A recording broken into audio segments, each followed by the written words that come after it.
Hey folks, Gary here with Paramount, your source for guns, gear, training, and tactics, all brought to you by Real World Experience. So folks, we got an exciting video for today. We're bringing you the definitive review and comparison of what on paper is pretty much the exact same optic, but man, are they very different. Both of these scopes on the table have a 5 to 25 magnification range. Both of them are 56 millimeter objective lens, 34 millimeter main tube body, first focal plane. But this scope is a $3,500 Nightforce Atacr. This one is a $600 Arken EP-5. And while this video is really meant to see if this $600 scope can hold up to a $3,500 scope, really the testing that we're going to do stands as a review on each one of these individually. We're just going to compare all the data at the end. Some of the areas that we're going to be testing today include the overall build quality. We're also going to go over all the features and adjustments, the elevation, windage, magnification, parallax, focus, illumination. Both of these optics have zero stop, but we're also going to see how user-friendly that is. There's lots of optics out there that do have zero stop, but they're just a pain in the butt to set correctly. We're going to do very detailed testing of the optical clarity of both of these scopes at multiple magnification ranges.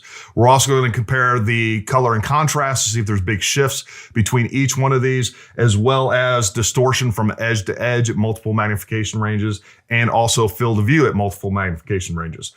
And then we're going to get into the mechanics of these. We're going to do a very detailed tracking test on both of these, both for elevation and windage, making sure that these track true and always come back to zero when you want them to. And then lastly, and this is one that I'm personally a little concerned about, we're going to drop test these things. We're going to test these for durability. We're going to do a drop test from approximately 10 foot on both of these, and then we're going to put them back on the gun and see if they return to zero. So we got a lot to cover. And while this may not be the shortest video on this subject on the internet or YouTube, it's definitely going to be the most detailed and most thorough. But I am going to put chapter markers down in the description below. So if there's something in particular that you're looking for, you can go ahead and skip ahead. All right, so before we go any further, let's go ahead and address some disclaimers as well as some potential biases. So when it comes to this particular scope, this Nightforce, just so we understand, I purchased this with my own money. I paid for this. No one sent this to me. I didn't get a discount from anybody. Again, bought this just like anyone else would buy this. As far as a bias toward Nightforce that I may have, I spend a lot of time in special operations using these. And I can tell you Nightforce has definitely earned a reputation as far as especially durability and combat worthiness. But also optical clarity and tracking. I've done a lot of testing on these. I've done a lot of comparison, just looking through these optics with one optic next to another. And I can tell you, Nightforce has earned a reputation with me. I'm not saying in general in the industry, I'm saying with me because of my own experience with them. I've seen these things beat up and I'm like, hey, that scope is either broken or you're gonna have to go re-zero it. You throw it on a gun, it's shooting straight, it's still zeroed, it's still tracking. So, you know, again, they have a reputation in my mind and they've earned it. So it's gonna be a tall order for another scope, especially a $600 scope to stack up to this. So just so we're clear on that. As far as the Arken goes, this was sent to me. I reached out to Arken. I told them that I wanted to do this review. They sent this to me with no conditions or anything like that. They didn't tell me what to say. Every time I've had a technical question, I've reached out to them. They've been gracious and answered that very promptly. But I can tell you right now, they have no editorial input on this review. They're not going to see this before we post it. And everything that I say is based on my own opinion. And I'll tell you, the testing, I spent a lot of time developing this test to where we take kind of the human bias out of it and how I'm going to illustrate those tests. Hopefully you can see that we're just judging the performance. There's, you know, I'm being as objective and as fair as possible. And that's what the intent of this entire video is. But I can tell you right now, my integrity and my reputation is not worth any amount of money that somebody would send me or some free gear. I want to put out good quality, fair videos so that you can see the performance and you can make good decisions on your own. All right, so let's go ahead and get into the overall build quality and the features of these. We'll start off with the Nightforce. We're going to go ahead and start from the back and work our way forward. So right here at the back of this is our focus knob or diopter ring or eyepiece, whatever you want to call it. All means the same thing, but basically you can rotate this to focus and adjust the scope to your eye, making sure that you see the picture clearly as well as the reticle clearly. And what's nice about this, it rotates very smoothly. You get it to where you want, and then we have a lock ring that we're just gonna lock down and lock that adjustment into place. So that's really nice. Right here, we have the magnification. So our magnification ring. And Nightforce is always, it rotates smoothly, but there is quite a bit of resistance. And I think that's one of the reasons that they include a throw lever. And we'll actually install that a little bit later. But again, this goes from 5 to 25. Right here at the top, we have our elevation turret. As you can see right here, when it comes to their turrets, I've always thought that Nightforce really struck almost the perfect balance between a tactile click when you're moving the turret and also the audible click of this. There's some resistance, but it's easy to move. You can feel every single click, but it also feels very smooth as well. On our windage turret over here, you can expect the same feeling overall. And when you are moving these, you can feel every single click. I'm not necessarily the biggest fan of a capped windage turret. I wish this was a locking turret. And at $3,500, you should get a locking turret. I prefer that. And again, that's probably just a personal preference more than anything. I don't know if that's even fair to say. But I'm not a biggest fan of these capped turrets. But again, a lot of the technology that went into Nightforce is developed from combat, and especially in these windy, dusty environments.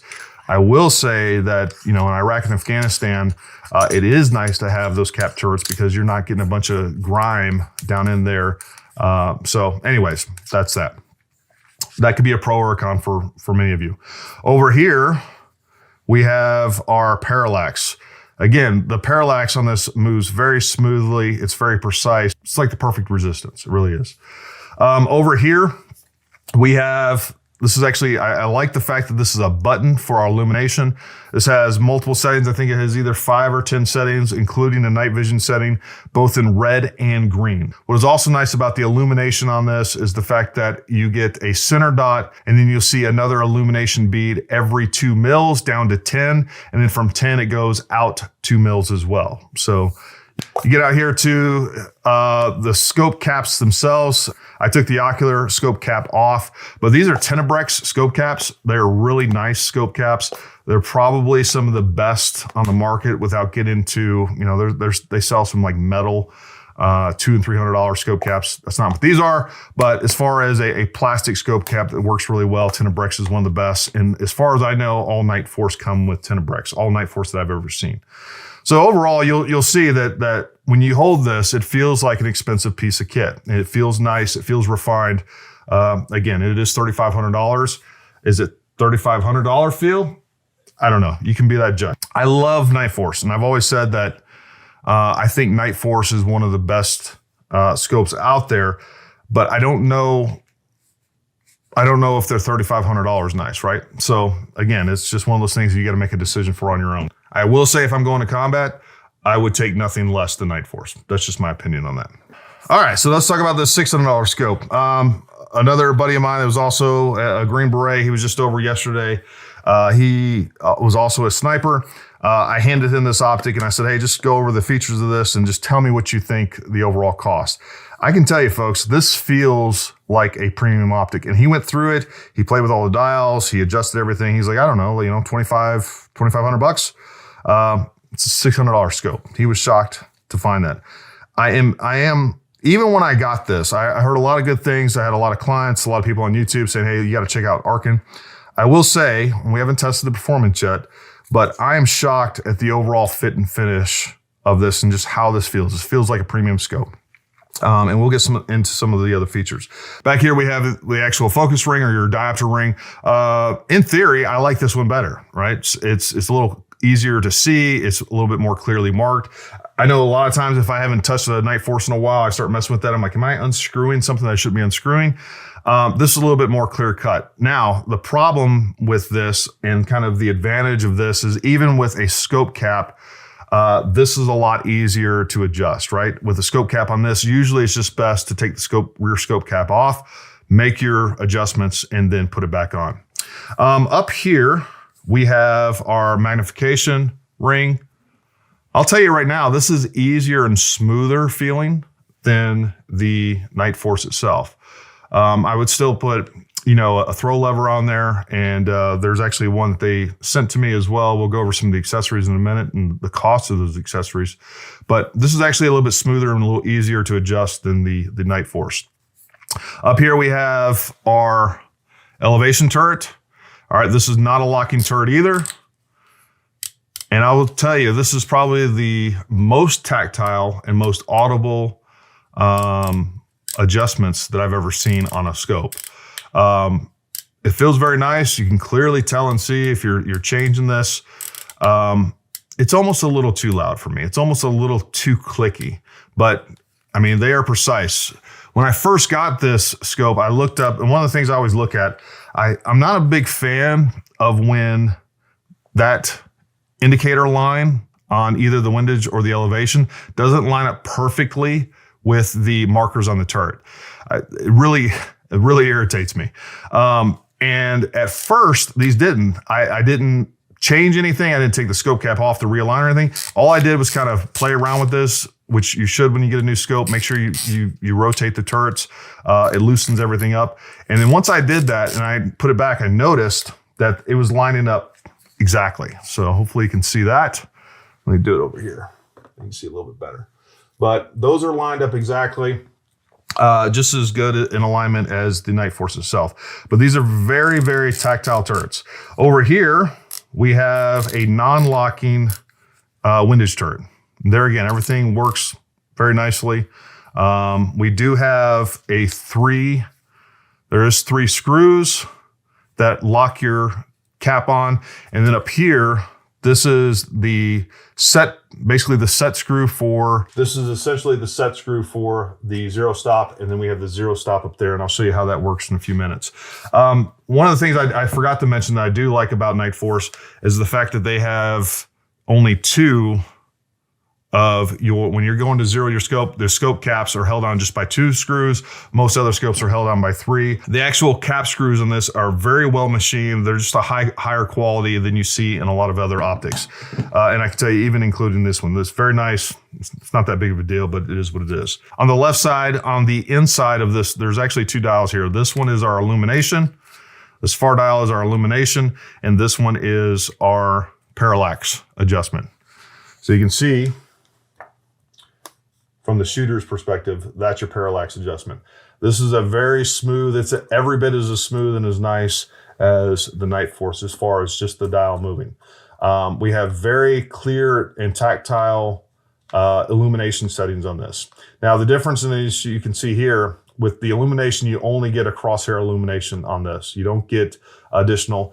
And I can tell you folks, I'm not a big fan of illuminated reticles, or illuminated reticles is not a deal breaker or anything for me.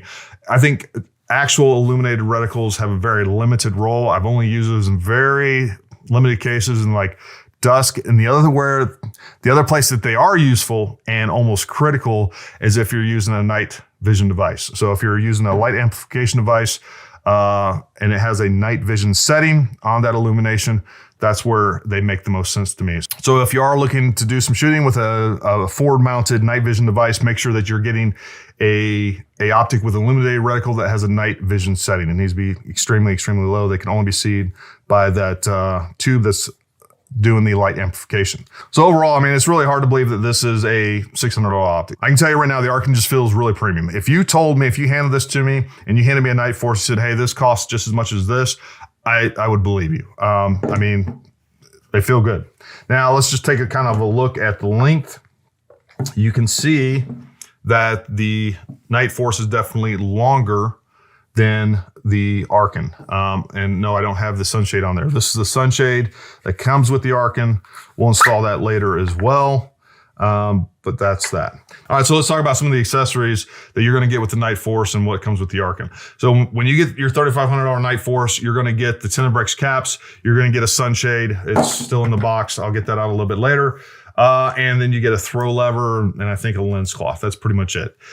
With the Arken, nothing really came in there other than the sunshade. All right, now they did send me a full complement of their accessories. I was pretty impressed with the rings that they sent me. These look like a really high quality set of rings. These are matched rings.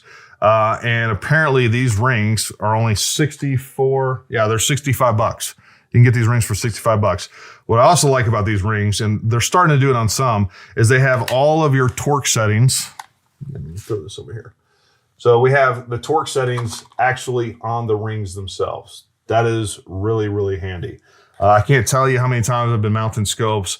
All different rings and different optics have different torque limits and settings, and it's just a pain to have to look all that stuff up every time you remount another optic or you switch rings or whatever it happens to be. Right here is the throw lever, which I will mount. We'll use that later.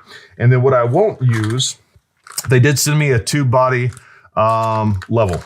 I'm not a big fan of these. I prefer the US Optics or any sort of rail mounted level compared to these.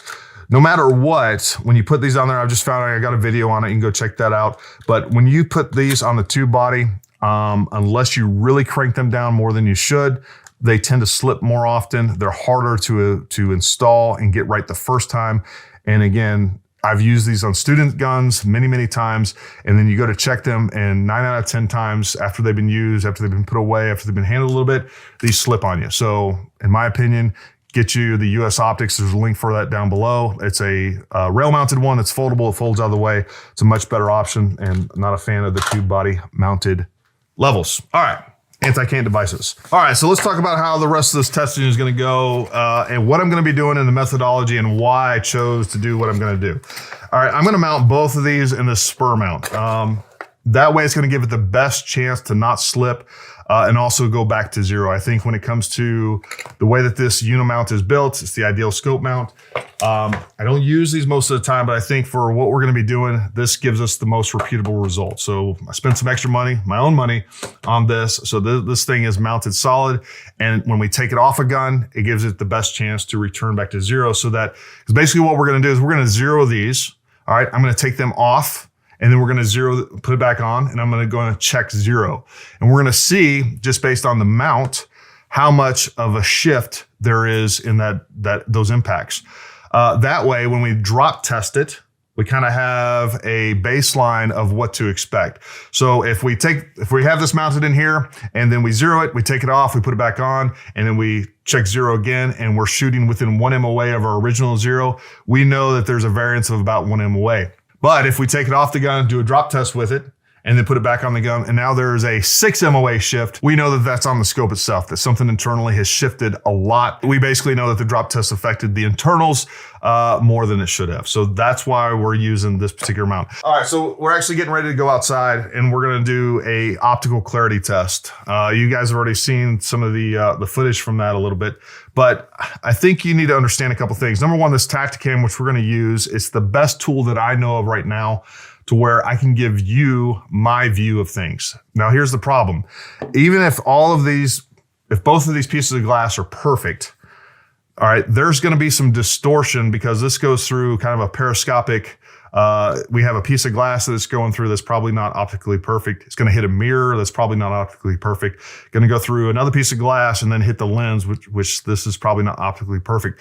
Tacticam is a really good 4K video if you're capturing a lot of things. It's not necessarily designed to capture the level of detail that we're asking of it. And I've experienced this on some of the other reviews I've done, like the Trijicon Credo, where what I'm seeing is much clearer than what I'm able to put in the video. So you're gonna have to take my word for it just a little bit, because this is not gonna get you the level of clarity. Never mind the fact that once I upload this to YouTube, all the compression, all of that stuff, this is a 4K, I'm shooting this in 4K, but you're not gonna see this in 4K. All right, you're gonna get some distortion, and a lot of the distortion is not gonna be because of either of these optics.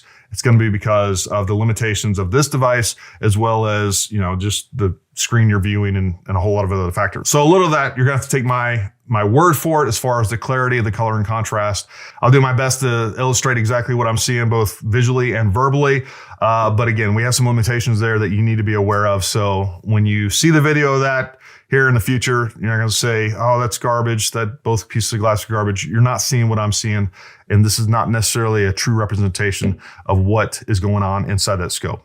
All right, so that's enough studio stuff. We're gonna get both of these optics mounted up in one of these spur systems. If you're wondering how to properly mount the scope, you can check out this video of a tutorial I did on that. But we're gonna mount these up, we're gonna take them outside, we're gonna get them zeroed. We're gonna check for optical clarity on both of them. We're gonna do a mechanical tracking test on both of these, see if they track true. And then finally, we're gonna do a drop test. So I'll see you outside in just a few minutes. All right, folks, so let's jump right into this optical clarity test. So at 45 yards, which is the stated limit of the parallax on the Nightforce, which is why I chose that yardage, we have this color chart. And you can see here we have different colors going on, different stadia lines that get finer and finer. So it should give us a pretty good illustration and comparison between the definition that we can see between the Arken and the Nightforce itself. Also, if there's any major color shifts, whatever color grading I do on either one of these, they're going to receive the exact same color grading. So while it may not be perfectly accurate, and any of you that have done any color grading know, they will receive the exact same treatment. So there again, it's a comparative analysis.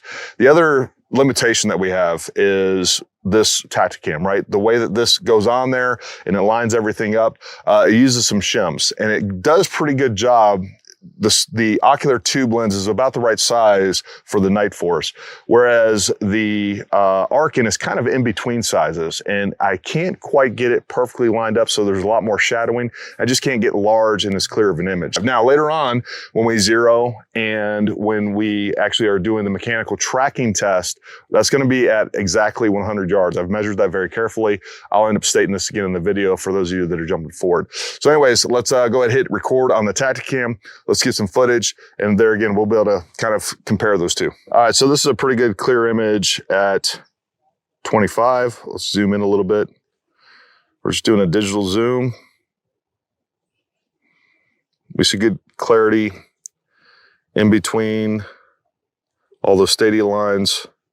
All right, so that is the Nightforce at 25. All right, so there we have it at 15 power. I didn't quite mount that up there to where the reticle is perfectly level, but we can zoom out. This is kind of what it looks like zoomed out. Now we'll go ahead and zoom in as much as we can. There again, good optical clarity. All right, moving on to 10 power. All right, so this is at magnification 10. Can zoom out. That's what you can kind of expect to see as far as a field of view. Zooming in. Zoom all the way in. Still seeing pretty good definition. All right, there we go. That's at 5. That's zoomed all the way in. That's what you can kind of expect to see as far as a field of view.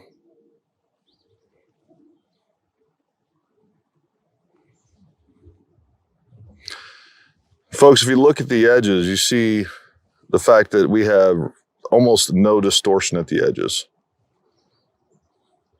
Hopefully I'll be able to show you that on the Arken as well, at least get edge to edge. There again, sometimes when I've mounted that, I haven't been able to get the lined up good enough to where we can see all the edges. But that is digitally zoomed in.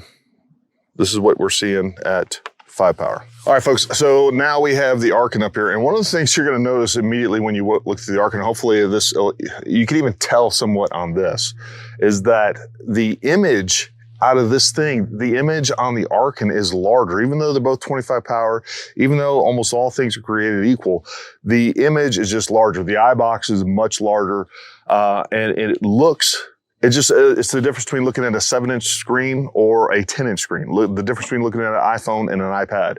I mean, it is much, much larger. So honestly, I don't know that we're losing any definition, but even if you lose a little bit of definition, you are still making up for it for that larger eye box. I'm really shocked every time I look at this.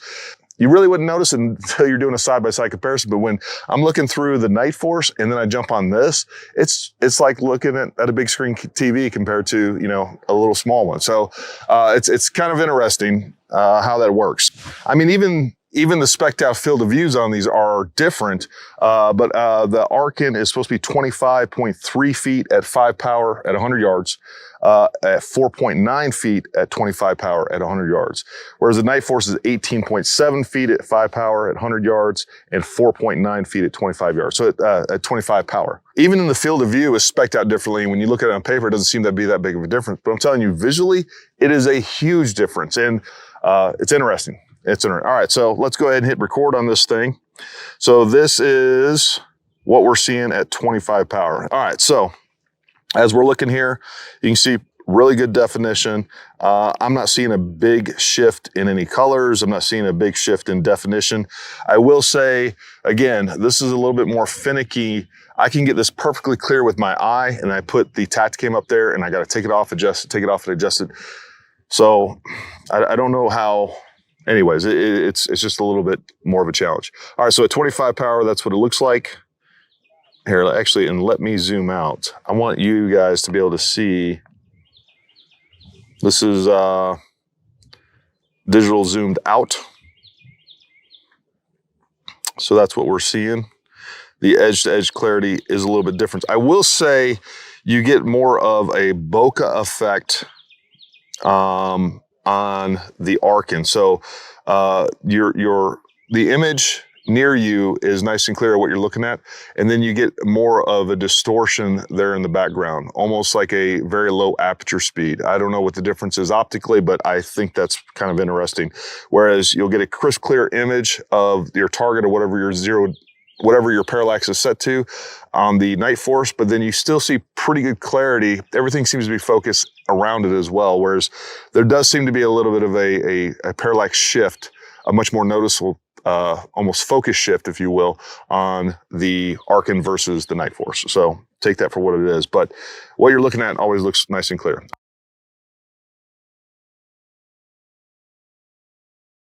All right, so now we're going to move to 15 power. All right, that looks about 15. This is 15. And then see, we do seem to lose. Let me zoom in, and I'm going to try to.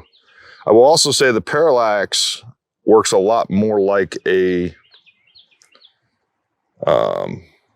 focus on this than it does. There we go. All right. Parallax seems to work more like a focus than it does on the Nightforce. So there, we got nice, good clarity. But again, that's just something to be aware of. You may be playing around with the parallax a little bit more to make sure your image is in focus. And I will say it is majorly, again, the Tacticam plays a little part in this. I don't see that big of a shift looking at with my eye as I do in the Tacticam itself. So it doesn't play well with the Tacticam. That is a fact. All right, so 10.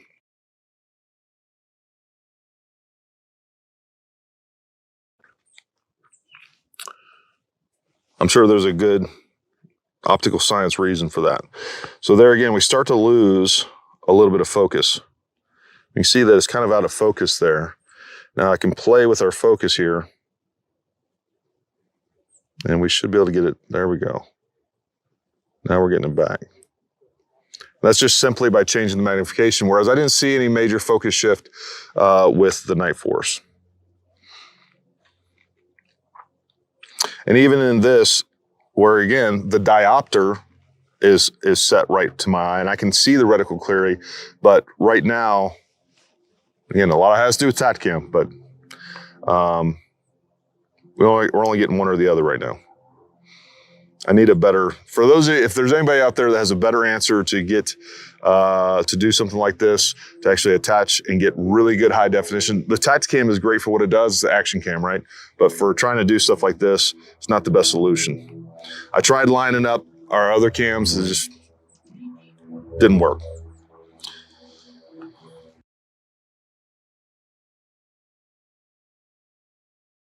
Now we're down to 5. All right, so there again, we have another focus shift. We're zooming in.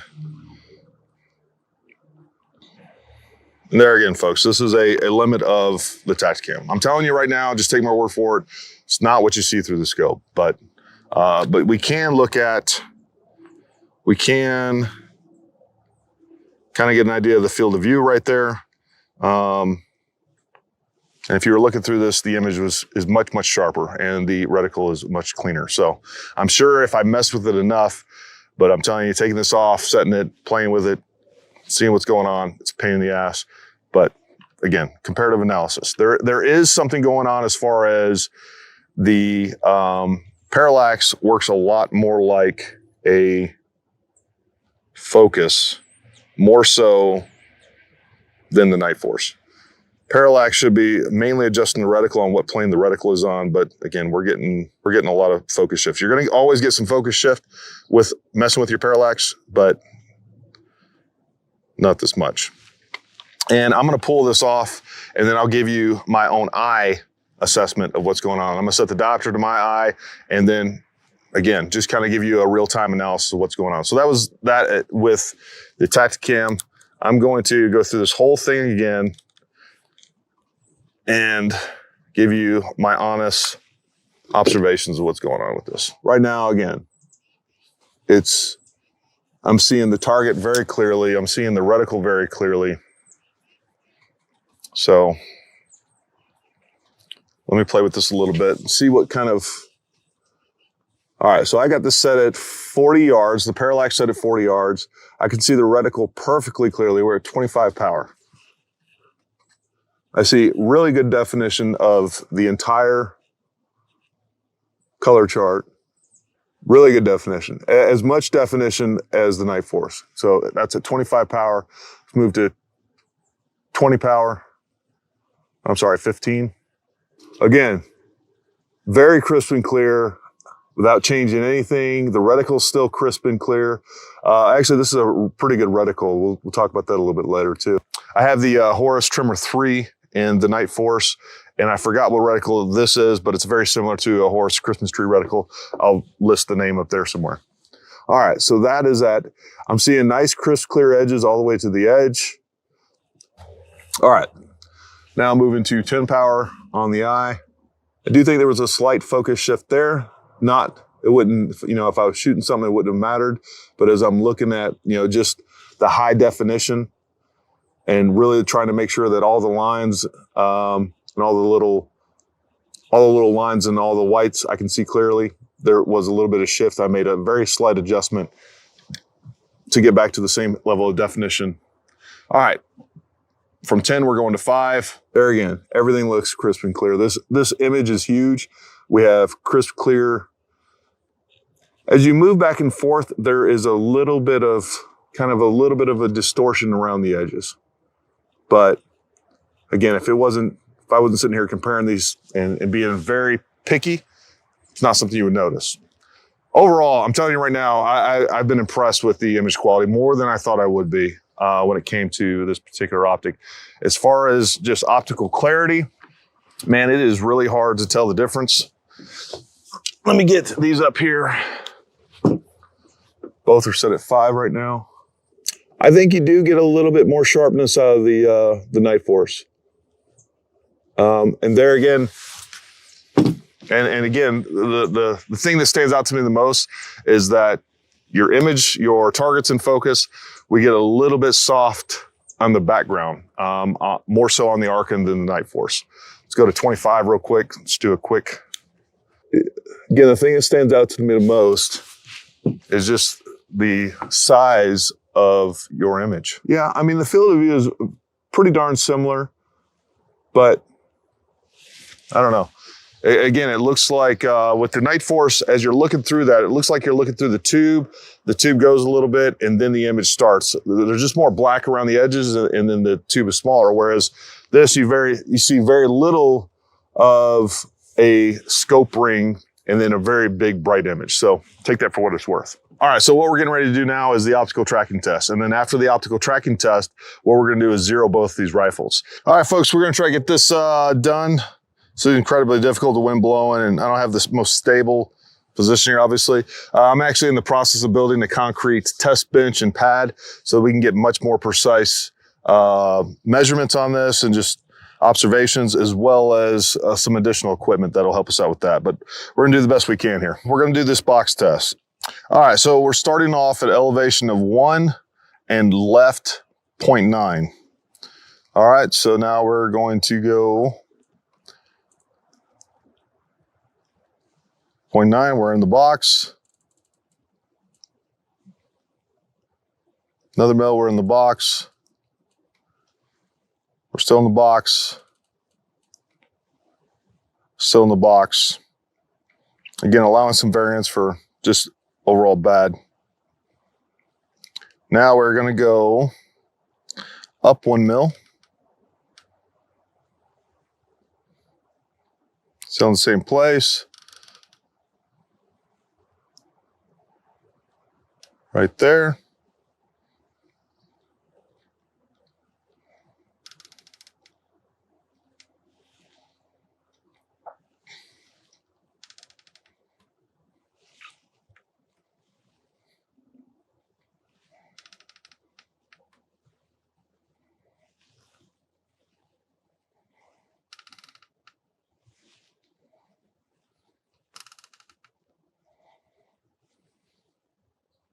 Go up half. All right. I'm going to go right half. Right another half. Right another half. Right one.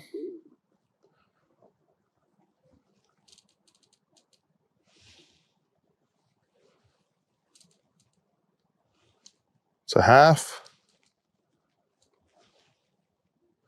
Now we're going half. Boom.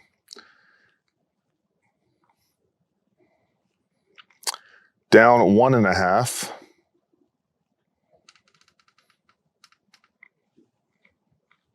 Down 1.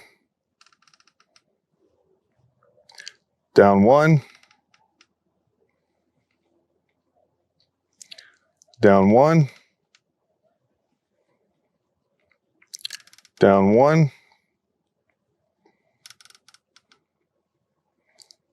Down 1. All right, and we ended up right back where we started. Again, not perfect. I'm sure I did my best to get everything level and plumb. I'm sure there's some issues there. But again, we tracked back to where we were supposed to. And I think we're within the margin of error that we got going on. So the Nightforce did really well with that. I'll continue to work on the testing methodology. We'll get there. So now I'm going to set up the Arken, do the exact same test, and we'll kind of see where we end up. All right, so kind of a funny story if you're not me. The other day when I did the tracking test on the Arken, I actually turned the recording off on the Tacticam when I started the test and then turned it back on after the test. So this is a couple days later now, and we're going to refilm it and make sure it's good. Now, the good news about this is that now we're doing this tracking test after the drop test. So we're going to see if we get consistent results. Now, what I will tell you is I'm finding the exact same results that I found the other day. So those results are repeatable and those results are post-drop tests. So that's good news as well. All right, so we're going to make sure we hit record on the Tacticam. We are definitely recording. And I'm going to move us over. All right, so we're starting in the right-hand side of this, and I'm recording our start point in elevation and windage. So our elevation is 5.9, and our windage is 0.1 right. I got that written down. So let's go right. Well, we're actually moving the reticle left, but we're going to go right 1 mil.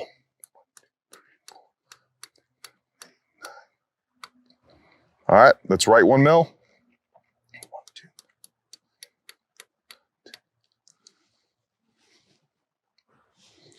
That's right 1 more mil.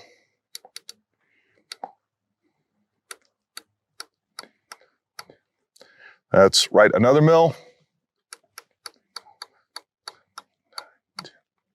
That is right 1 mil. Now we're going to get us back to where we were. We're going to add another one. And folks, this is exactly what I found the other day. We're losing about 1/10 of a mil every 4 mils in windage. That's what I found after several times yesterday. I tested it today before we started recording. I'm finding that again. I don't know if that's every scope or every EP5, but it is definitely happening on this one. All right, let's check windage. So let's go up 1.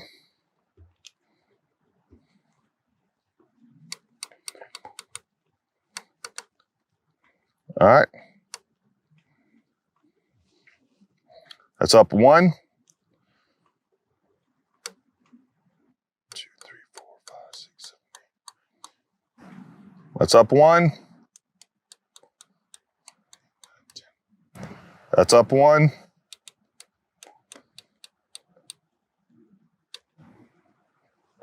That's up 1.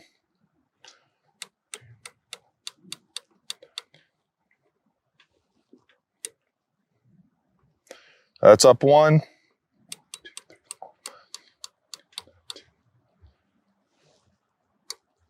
That's up 1.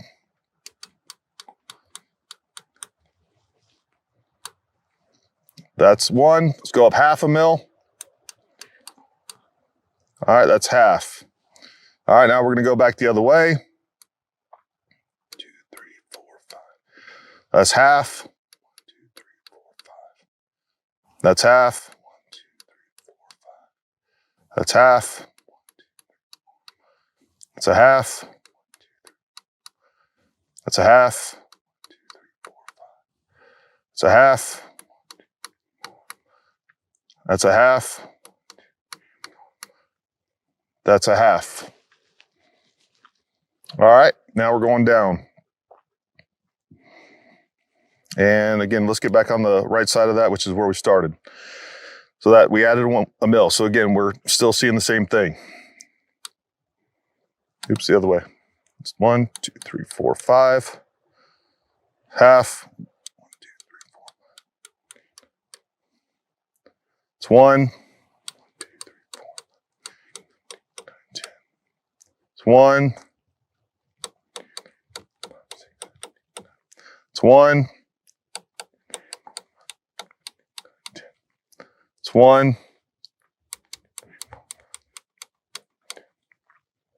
It's 1. It's 1.